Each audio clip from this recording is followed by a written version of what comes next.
Welcome to China in Focus. I'm Tiffany Meyer. Our top story: where is Washington's China policy headed with a new president soon to take office? We compare former President Trump's and Vice President Harris's key China policies.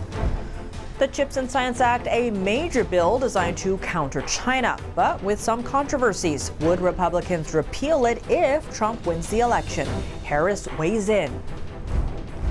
China continues to send dozens of military aircraft near Taiwan each day. The jets did not carry nuclear weapons, but they're capable of it.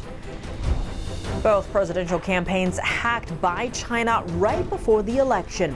U.S. government agencies have launched a full-scale investigation. Major U.S. telecom systems, including Verizon and AT&T, were among the targets.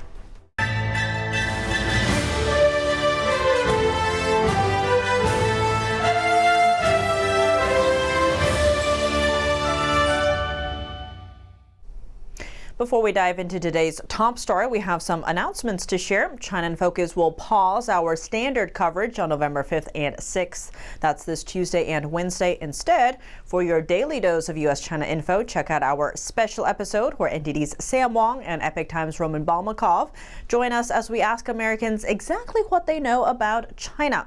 Plus, join us for NTD's special live coverage of the 2024 presidential election. Join Steve Lance and myself for the latest results and in-depth analysis as polls close and votes roll in. Take a look. Election day is right around the corner. Have you voted yet? This is your chance to speak, to enact the change you would like to see. And that's why we're here, to keep you informed every step of the way. So stick with NTD for the most detailed analysis on all of the issues that matter most to you. And be sure to tune into our election night coverage. And don't forget to vote.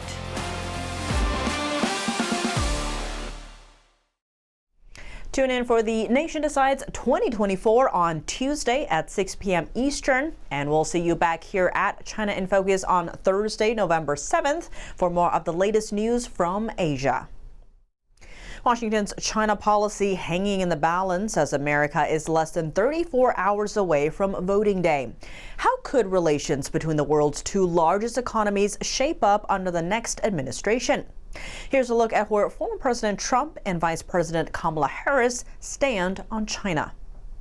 In an interview with CBS last month, Vice President Kamala Harris said she sees Iran as America's top adversary, not China. Last year, she said the U.S. was not seeking conflict with China. Former President Trump's running mate, J.D. Vance, says China is the biggest threat to the U.S. He said Trump would negotiate with Russia and Ukraine to end the war so America can focus on the real issue, which he says is China.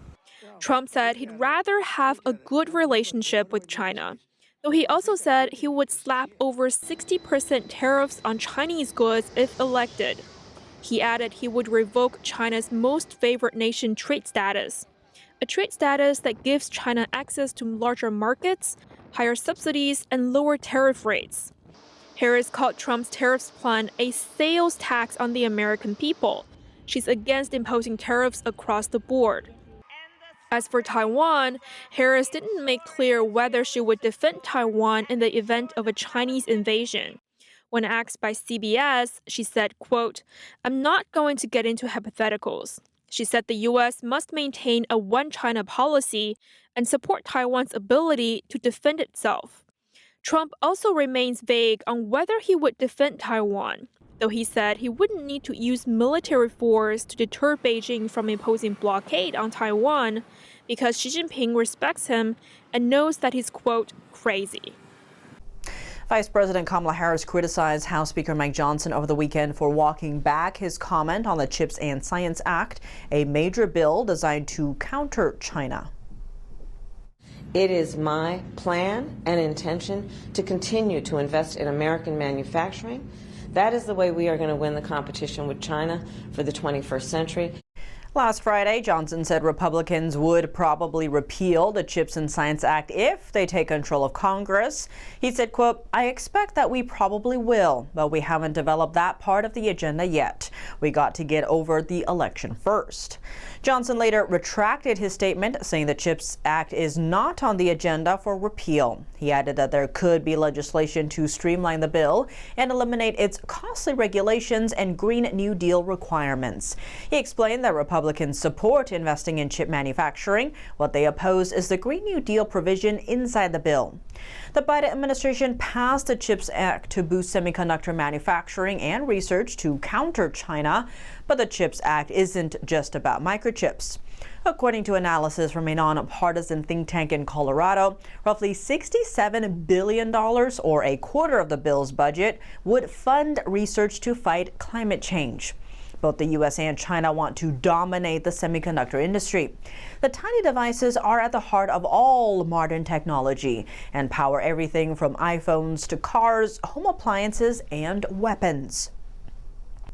From price tags on store shelves to the microchips in our phones, U.S. relations with China have a big impact on our daily lives.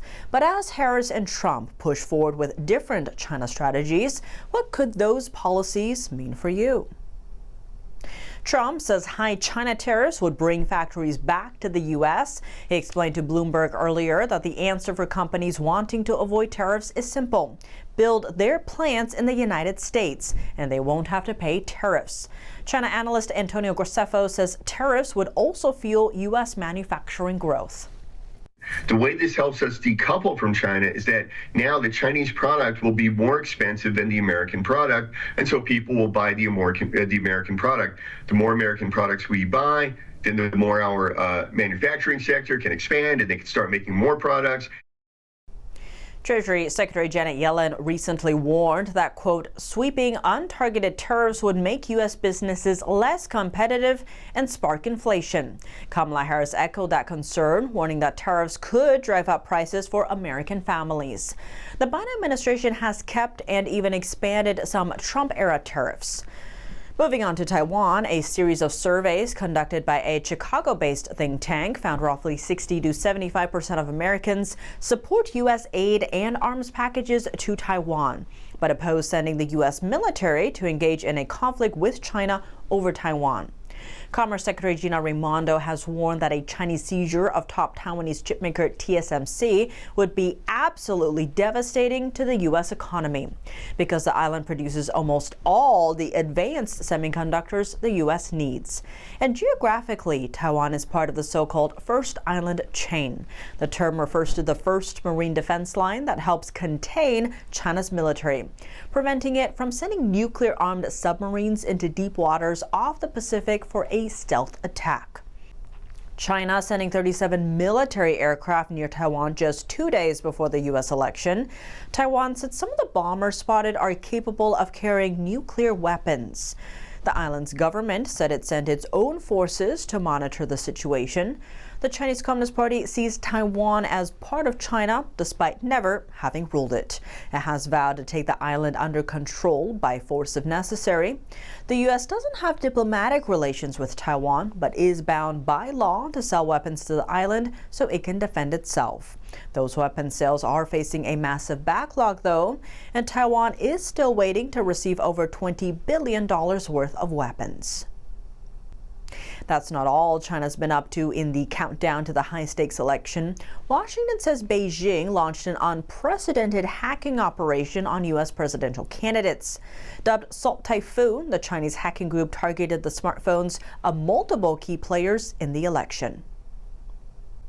Former President Donald Trump and his VP pick J.D. Vance, plus staff from both Republican and Democrat presidential campaigns, and Trump's family members were all targeted. On top of that, officials said federal wiretapping requests were also breached. Verizon, AT&T, and several other major telecom giants have fallen victim to the Chinese hacking campaign. The White House, the FBI, and Homeland Security have launched full-on investigations to assess how bad the situation is and what information China may have obtained. Craig Singleton, a China expert at a U.S. think tank, called the hack a high-stakes escalation. He added that it shows China's, quote, relentless ambition to undermine U.S. infrastructure while exposing America's vulnerabilities. This is not the first Beijing-linked hacking operation targeting high-profile U.S. figures or critical infrastructure, like water, internet, communications, transportation, and energy. The FBI has battled with two other major Chinese hacking groups, Volt Typhoon and Flax Typhoon, this year. Lawmakers are urging telecom companies to close all loopholes in their systems. China is waiting for a stimulus package to boost its economy, but analysts say the size of the stimulus hinges on the outcome of the U.S. election. Here's more on how it could play out. Temu, chief China economist at Nomura, believes China could have an up to 20% bigger stimulus if Trump wins the White House. Former President Trump has proposed hiking tariffs on Chinese exports to 60% across the board. If that happens, China's exports would be hit hard. This sector accounts for over 20% of China's GDP.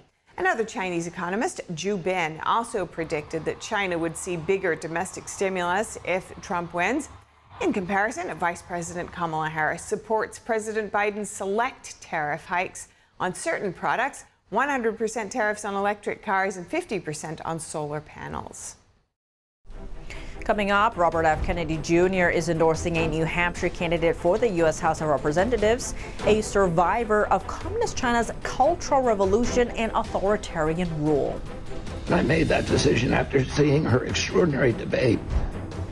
Amazon says it has a slight edge over cheap products Chinese rivals like Temu and SHEIN. Find out why its executives believe the shopping giant is still on top. In Japan, launching a powerful new defense satellite. The launch marks a major step for Tokyo's defenses amid rising regional tensions. More on that after the break here on China in Focus. Welcome back to China in Focus. I'm Tiffany Meyer. Robert F. Kennedy Jr. says he broke his campaign's no endorsements rule to show his support for U.S. House candidate Lily Tang Williams for New Hampshire. Take a listen. But I want to break that rule during the last days of the campaign to endorse Lily. And I made that decision after seeing her extraordinary debate. Lily Tang Williams came to the United States from China in her 20s. She survived Communist China's Cultural Revolution and authoritarian rule, coming to the U.S. with only $100 in her pocket and $1,200 in debt to an American sponsor. She knew little English, but she worked her way up and became a successful entrepreneur. She's also traveled the country sharing her story of the horrors of living under communism and socialism. Amazon says it has an edge over fast fashion sites like Temu and SHEIN. In an earnings call yesterday, Amazon's chief financial officer broke down that advantage in the essential items department. NTD's Sean Marshall has more information. Amazon's focus on offering a higher quantity of everyday essentials like toothpaste is hurting its average selling prices, but it's also a guard against rivals such as Temu and SHEIN that offer extremely low prices on goods they ship from China. Amazon said people are shopping on Amazon more frequently and adding more low-priced items with each checkout. The strength in everyday essentials revenue is a positive indicator that customers are turning to us for more of their daily needs. We see that when customers purchase these types of items from us, they build bigger baskets, shop more frequently, and spend more on Amazon. The e-commerce giant has seen its market share shrink in the clothing department as SHEIN and Temu expanded in international markets with $12 dresses and $10 gadgets. But offering a variety of everyday products like dish detergent and floss with quick delivery is helping Amazon. Amazon reported third quarter revenue and profit on Thursday that beat Wall Street expectations. SHEIN is trying to ramp up selling everyday products too. Earlier this year, it began teaming up with skincare and personal care brands such as Colgate-Palmolive to sell more household names on the platform. It expanded its product selection in 2023 to include beauty and personal care products, household items, and furniture. Head of technology research at D.A. Davidson, Gil Luria, said companies such as SHEIN would be less successful in expanding to day-to-day products. He said these Amazon rivals have instead specialized in items that the consumer is less time-sensitive about, such as dresses, accessories, and gadgets. Amazon's real competition is more localized to the United States with Walmart and Target. Both regularly continue to expand their product options available in their website stores. Sean Marshall, NTD News. A growing number of Western companies are facing an uncertain outlook in China. American cosmetics company Estee Lauder's shares slumped by more than a quarter of their value last week. That's after the company pulled its annual profits forecast and cut its dividend. Beijing recently pledged a stimulus package to help revive its struggling economy. But Estee Lauder still expects to see strong declines in the short term, given weak consumer sentiment in China. L'Oreal, one of the world's largest cosmetics companies, also flagged poor spending in China as cause for concern. Pharmaceutical company Merck & Co. is also hitting a roadblock there. Its star vaccine product Gardasil has been seeing weak sales in China, and the slowdown is expected to last into 2025. Chinese tech giant Huawei also reported a 13% drop in net profit for the first 9 months of 2024. The U.S. presidential election is right around the corner, and China is seizing the chance to boost its military presence in the Indo-Pacific. NTD's Flora Hua brings us the latest. For the first time, China conducted a dual-carrier operation recently. The move is seen as the Chinese Navy flexing its muscles in the South China Sea. One of the carriers, the Liaoning, participated in Beijing's war games near Taiwan last month. Now more on China's maritime power. A new satellite image suggests that China might have built a new aircraft carrier. It was captured by Planet Labs a few weeks ago. A former U.S. Navy submarine commander said the size and shape of this vessel is much smaller than any other carrier China owns, meaning it could be the world's first civilian carrier. And zooming further out, Russia recently sent its most advanced fighter jet to China to take part in an air show next week. Known as the Su-57, the Russian jet is seen as a counterweight to some of the U.S. top warplanes. The fighter jet is equipped with stealthy capabilities and modern weapon systems. Analysis suggests Russia may be using this air show as a platform to expand its defense exports. Flora Hua, NTD News. China's top military official made a rare visit to Vietnam, meeting with the country's new Communist Party chief To Lam. Such high-level visits are usually reserved for Chinese regime leader Xi Jinping. To get more insights on what this visit means, NTD's Evelyn Lee spoke with Antonio Graceffo, China analyst and the author of Red Alert, China's Global Power and How It Threatens U.S. National Security.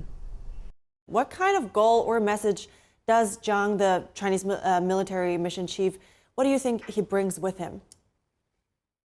You know, it's very suspicious that Xi Jinping was not on this mission because the Vietnamese, I was in Vietnam, by the way, when this meeting took place, and they treated it as a state visit, even though Xi Jinping was not there. And it is possible that Zhang Youxia is trying to show that he's got some power or some autonomy. So tell me more about that. What was so unusual about that? Well, you have the chairman of Central Military Command of China meeting with the head of state of another nation. So that's a little bit strange. Normally, that would be a meeting between two heads of state, and then the Central Military Commander would meet with his Vietnamese counterpart rather than with the head of state. The other thing, this was the first high-level state visit to Vietnam since To Lam assumed his position last May. So that's also a little bit unusual that his first visit is not from a head of state, but rather from the chairman of the Central Military Commission. Beyond that is the discussion itself was a bit unusual because they're discussing border security agreements while the two countries are actually in a border dispute. So let's talk about this a little bit later, about international politics. But in terms of Zhang's visit, do you think then that this was a heads up to the world that, Xi Jinping doesn't actually have the full power anymore? It's possible that they were trying to send that they, and I'm not sure who they would be, but that they are trying to send a message that Xi Jinping does not have 100% of control over everything anymore. There was also some ambiguity in the greetings that were extended back and forth, because Tu Lam sent his respects to Xi Jinping, and only one of many Vietnamese government reports that I read said that Zhang Youxia extended Xi Jinping's greetings to Tu Lam.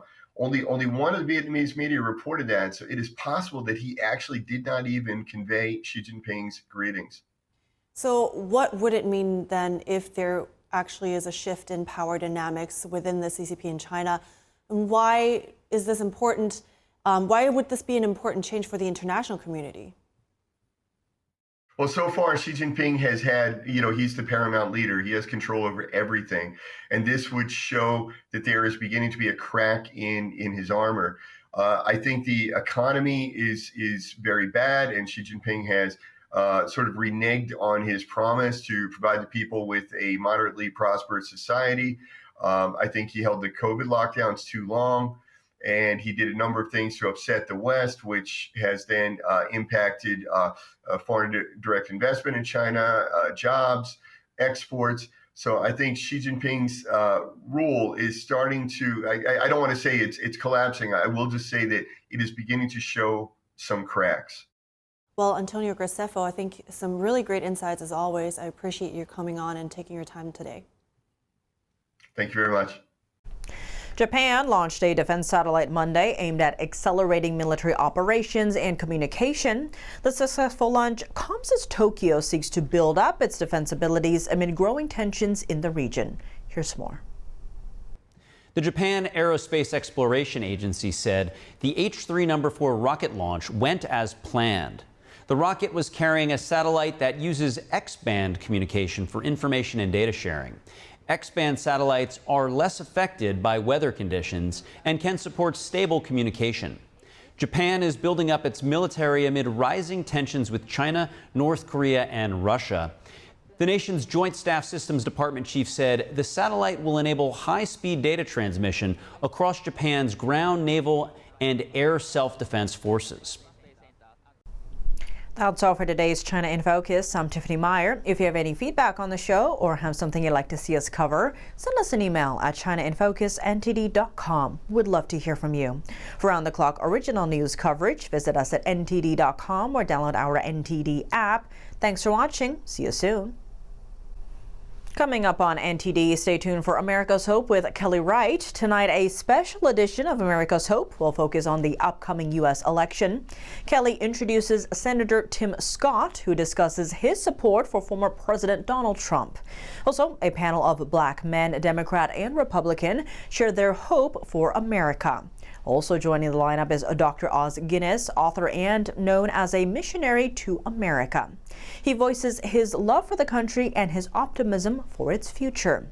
That's tonight at 10 p.m. after China in Focus. Thanks for watching. See you later.